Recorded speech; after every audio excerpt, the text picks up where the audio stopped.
Khan Academy and focus on the learning part of things.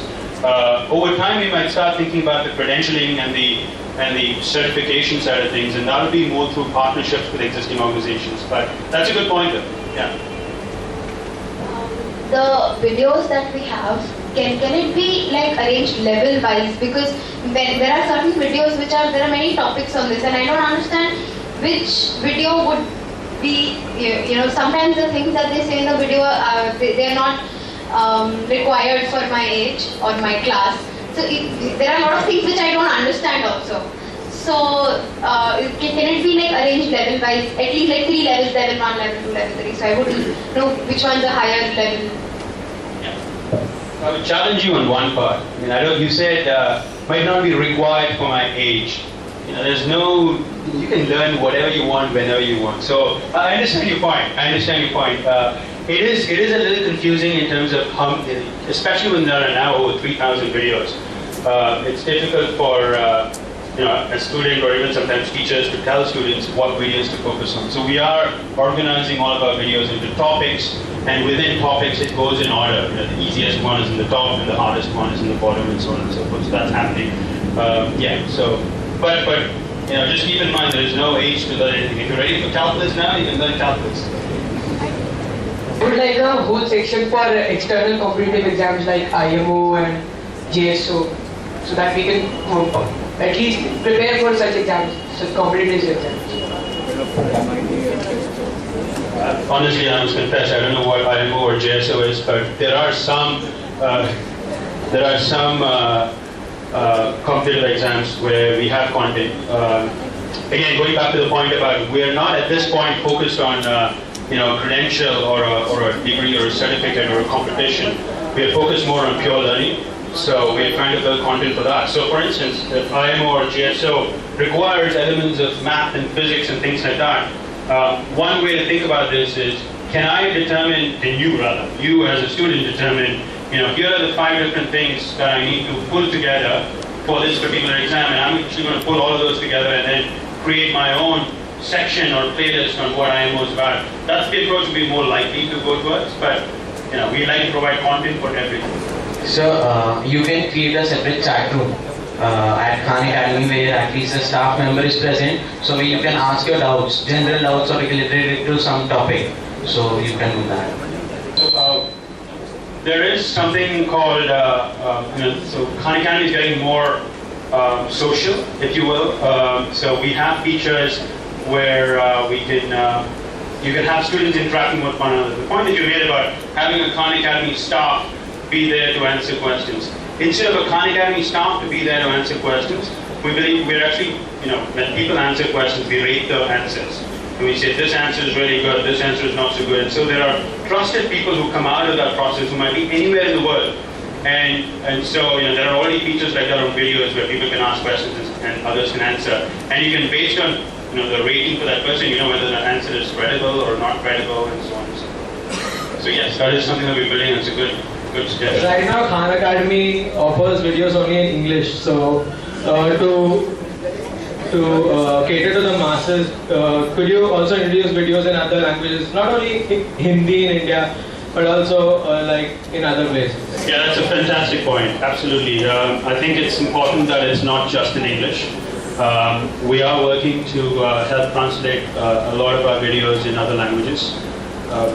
It's not as easy as it might seem, right? I mean, if we can find a cell, maybe one of them, maybe one of you, and maybe this is something that you can do. So it's easy to make these videos. I don't want to distract you from your regular schoolwork or anything like that. But the point is very important. Is we should translate in other languages, and the other languages, not just Indian languages. We are focused on the top 10 most spoken languages in the world. Amongst Indian languages, Hindi and Urdu feature in the top 10. There are other languages because of personal biases. Sal being, he's an American, but his native is, he's from Bengal, so Bengali is one of the languages that we focus on. There may be some interest in some other languages as well. But in addition to Indian languages, Spanish, Portuguese, Mandarin, French, German, these are all languages people work to translate videos into. Just not as easy as, as one might think it would be. Although it shouldn't be as hard as it is right now too. So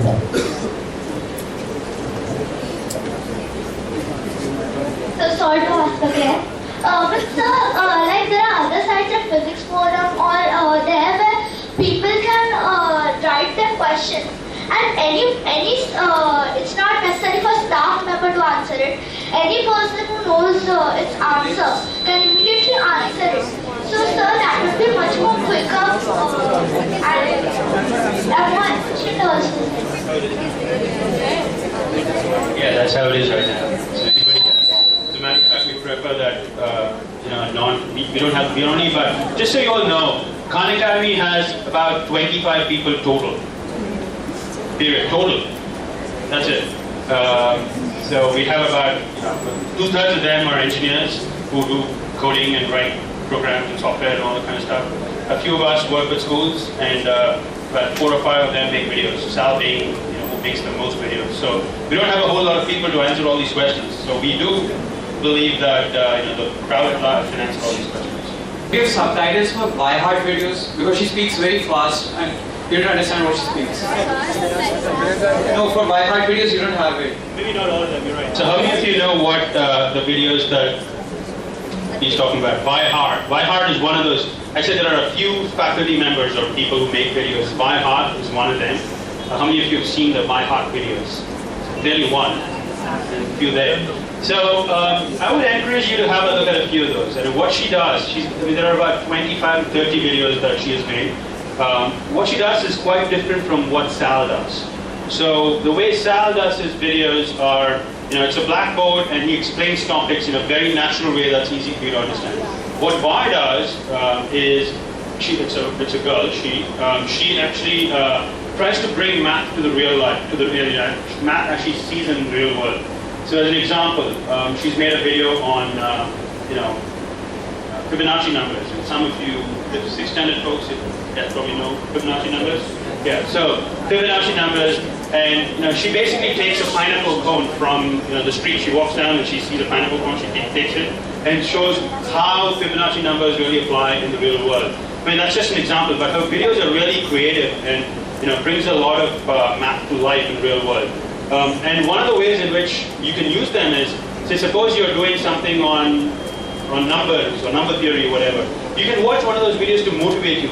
Oh, this is so cool. I see a lot of different things in the real world about math. This is more of a hook, a motivator. And then you can then use sound videos to understand how it really works. So a lot of Vi's videos are really, really cool. There's one that she did very recently on Pythagorean theorem and how, the whole notion of irrational numbers. Back when Pythagoras invented the theorem or discovered the theorem, nobody knew irrational numbers. And he was also struggling with irrational numbers. What if the two sides of the right triangle are 1 and 1? What is the hypotenuse? What it should be? It's an irrational number. It's square root of 2, right? And he couldn't really fathom what it meant. And she explains that in that video. You should watch it. It's pretty fascinating. So by heart videos. And some of them are not subtitled to your question. And the videos that get subtitled are the older videos. As new videos get created, it takes some time for them to get subtitled. And you're right, she does speak very fast. Like there is an explanation for each and every badge you attain. So there is no explanation for the black hole badge. So how do you attain it? I've never been in a classroom and that question has not been asked. Black hole badge. It's one of those badges that is, you think you can get it, but it's not quite, you don't quite get it. And, so, yeah, the idea behind the black hole badge is try to attain something that you've, now we really have not figured out what the right metric should be to attain the black hole badge. In the beginning we thought, you get like 2 million energy points and maybe you get the black hole badge. And we found that there are so many people who have 2 million energy points. So should we give them all black hole badges? So black hole badge is one of those badges which, you think you can get it, you're almost there, and then somehow the metric changes and you still don't get it. So anyway, so far, there's only been one person in the entire world who's gotten a black hole badge. So it sounds like that kind of thing, it's a motivational thing to try to see if you can get it. And this person who got it, by the way, has 20 million energy points. So this guy really, I don't know what, if this person does anything else, it must be like doing Khan Academy like day in and day out. That's something to worry about. What is it? CSE syllabus, but not in our CBSE syllabus, and vice versa also. So, don't you think there should be some different sections according to the boards, only talking about India, because it will make learning easier for the child who is concentrating only on that board. I'm not saying that learning other stuff is bad, but sometimes for revision it's good, right? Yeah, I think I don't have a short answer for that. I think the biggest thing is when we design our content, we really don't have a syllabus or a curriculum in mind when we design our content. And this is the way Sal started his videos, this is the way we do our exercises. Math is about, if I were to learn, forget about, you guys know I'm not in that position right now because you're in 10th, you have to worry about your board exams, you have to worry about your 12th board exams and so on and so forth. But if you take the board exams out, if you're there about purely learning stuff, and if you want to learn math, what are the things that you want to learn? You can distill this down into 50 or 60 topics. And if you create content from that perspective, that content can actually stay forever, right? It can stay for like 500 years, it can stay for 1,000 years.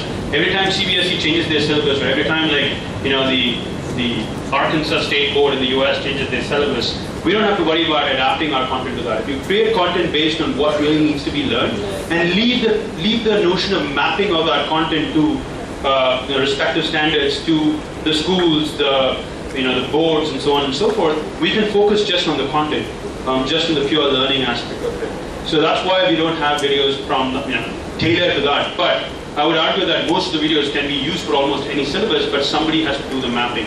We can do it for some of those syllabi, if you will, but we can't do it for all of them.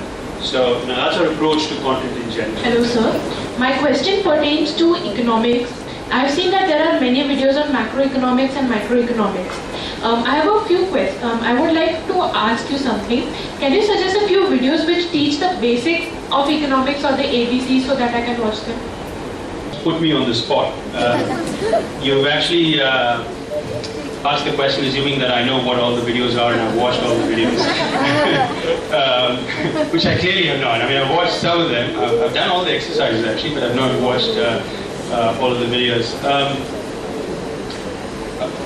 Honestly, the best way to do this would be actually to go into Khan Academy to watch under finance, you'd go macroeconomics and microeconomics. Instead of actually searching for the videos on the main page itself, you go through that navigation and click on macro. Macro would then have, or micro for that matter, would have a series of videos. And those videos, while not perfectly organized, they are organized in a form such that the easiest videos are on the top and the hardest videos are on the bottom. And even there, the first video, for example in algebra, there is a video called The Beauty of Algebra. So this is not really about algebra itself, it's really about why algebra is important in the real world. There are videos like that, the hook videos if you will, that are there for macro and micro. So I would actually recommend you go through the navigation and then you will see the list of videos, and the top videos might help you with basic stuff. The question would be, is Khan Academy involved with Indian government to promote education in rural India? So the question is Khan Academy involved with the Indian government to provide education in rural India? And the short answer is no, we've not talked to the government, so that way we're not involved with the government. We are trying to see if we can work with different types of schools. As of now, the answer is no, we're not working, at least to our knowledge, the best of our knowledge, we're not working with any rural schools in India or whatever. But one of the goals for me, when I'm here visiting schools, is to see if we can do similar things, at least on a pilot basis. Much like the way you all used the 7th standard, one of the sections last year used Khan Academy as a pilot. You even see, I'm talking about all this, it's all great when I talk about it, but is it really useful? Is it useful in the rural context? So we want to make sure that we can run a few pilots to see if it is useful. If there are things that we need to change, like the translations that somebody brought up. We need to translate it to Marathi and Hindi and Tamil and all that kind of stuff. So those are pilots that we'll be doing this year before we determine whether we need to scale or move totally going forward. Videos on why questions also, like there are a few questions which theories or videos on Khan Academy can't answer. For example, like why does candle flame always go upward? Why not sideways or downward? There are a few questions which Khan Academy cannot answer, which theories also can't answer. Like for example, why does candle flame always go upward? Why not sideways or downward?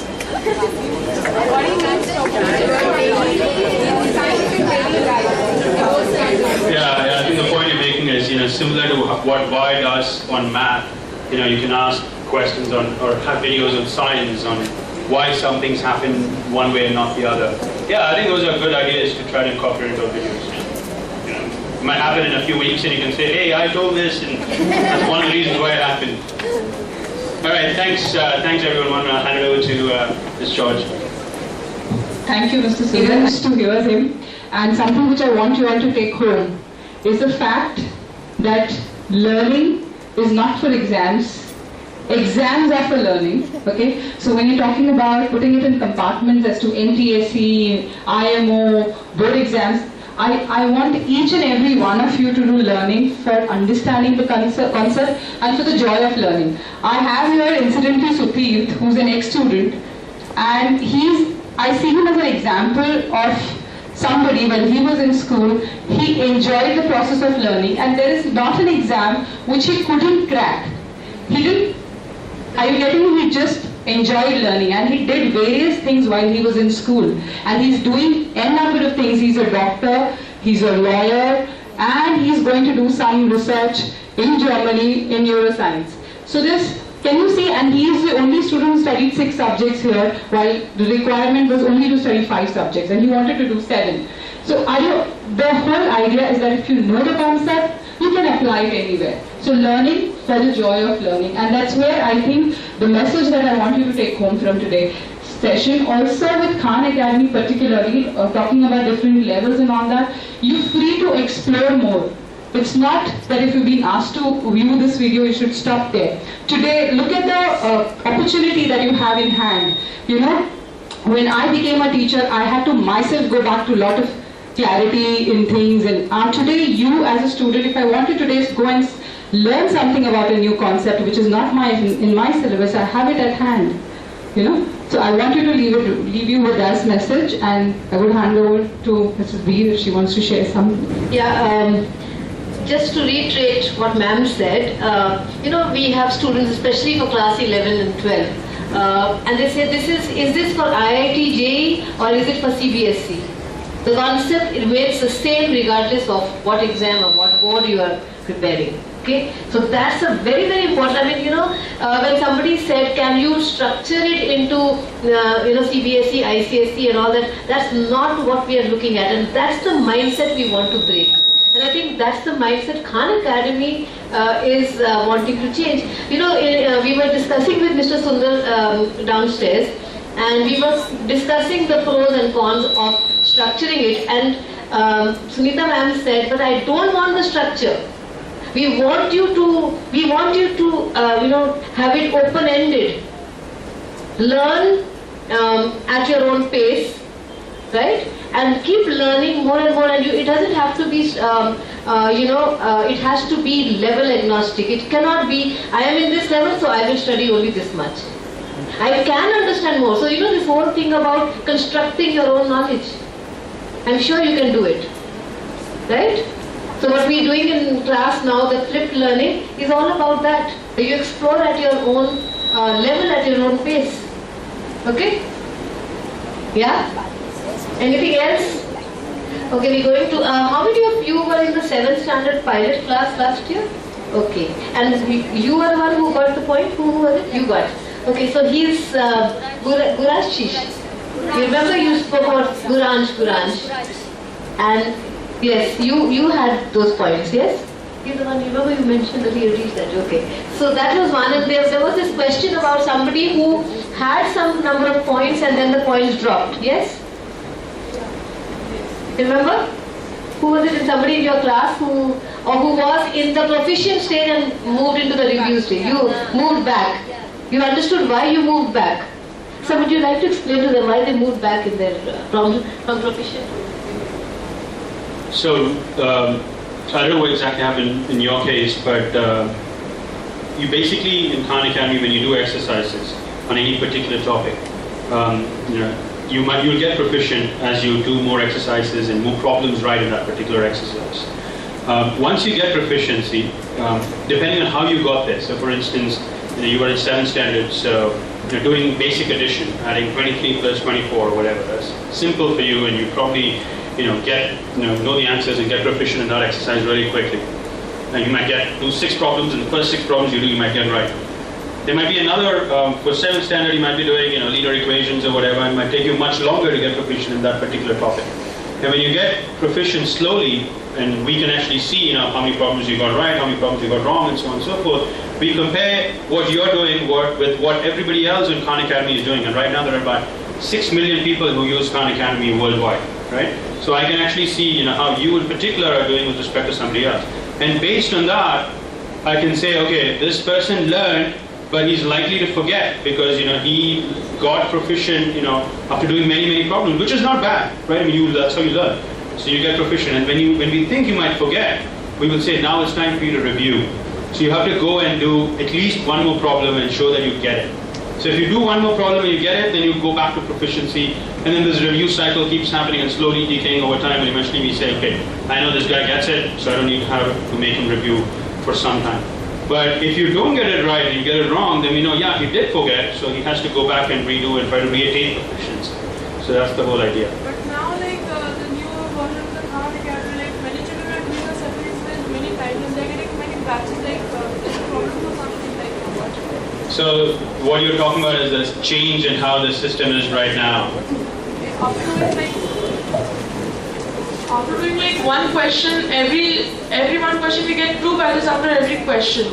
If we do that exercise regularly. Leave, you mean? No, not leave, batches.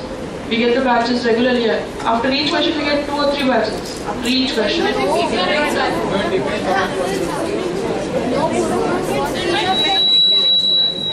So anyways, broadly speaking, the way the user interface for exercises has changed slightly, and that happened between by the time you finished school last year and came to school this year, there's probably a change that you saw, and that is basically to make sure that students are not just pattern matching. In the past, you can just say, I want to do this specific exercise, meaning I want to do only adding fractions with common denominators, and that's it.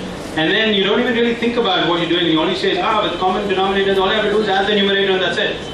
And you focus on just adding the numerator. You don't really think why you're doing that. Now, what has changed is we focus on a topic of fractions.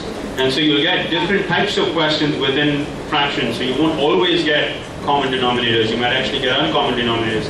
Then you need to think a little bit more on why you're doing what you're doing. So that's the major change what's happened. And so related to that, there are these leaves and all those kind of things that have come up, but the fundamental thing is about pattern matching. Okay, thank you students. We'll go back class, are you in class 8 now? Are we going to class 8?